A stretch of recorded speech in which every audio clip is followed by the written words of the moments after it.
Assalamualaikum warahmatullahi wabarakatuh. Selamat pagi anak-anak. Hari ini kita akan belajar tentang pohon zakat. Nah, kok ada pohon zakat sih? Nah, pohon zakat ini kita buat agar kita lebih mudah dalam memahami beberapa golongan orang-orang yang berhak menerima zakat atau mustahik zakat. Ada yang tahu berapa golongan orang yang berhak menerima zakat? Ya, ada 8 golongan orang yang berhak menerima zakat. Kita lihat yang pertama, golongan yang pertama adalah fakir. Fakir adalah orang yang tidak memiliki harta dan tidak cukup untuk kebutuhan hidupnya. Yang kedua, yaitu miskin. Kalau orang yang miskin itu orang yang punya pekerjaan tetapi tidak cukup untuk memenuhi kebutuhan hidupnya. Ya, ini agak beda tipis dengan fakir ya. Kalau fakir itu yang tidak punya harta dan tidak bisa mencukupi kebutuhan hidupnya. Kalau miskin itu punya harta tetapi tidak cukup untuk memenuhi kebutuhan hidupnya.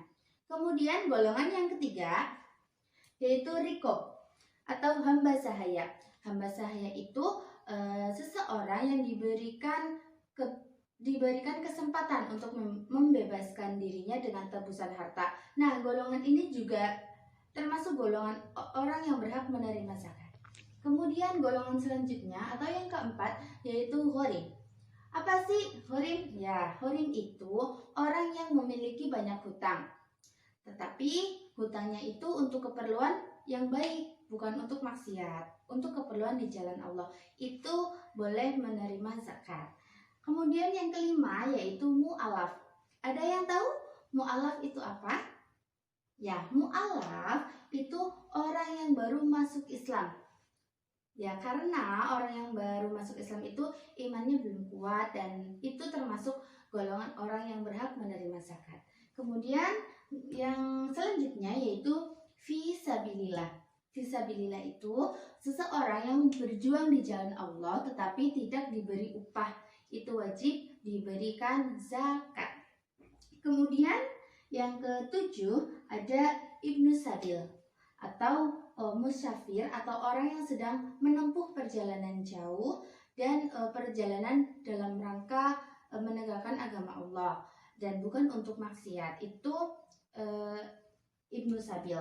Ibnu Sabil ini yang kehabisan bekal di jalan gitu. Jadi itu wajib menerima zakat. Kemudian golongan yang terakhir yaitu amil zakat. Nah, apa sih amil zakat?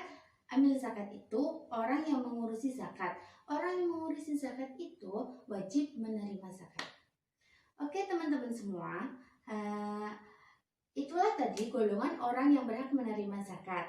Nah, demikian materi dari saya tentang 8 golongan orang yang berhak menerima zakat.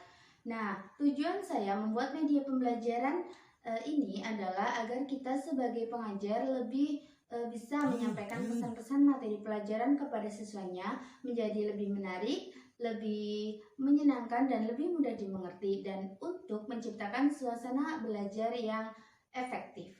Demikian video dari saya, kurang lebihnya saya mohon maaf. Wallahul muwaffiq ila aqwamit thoriq. Wassalamualaikum warahmatullahi wabarakatuh.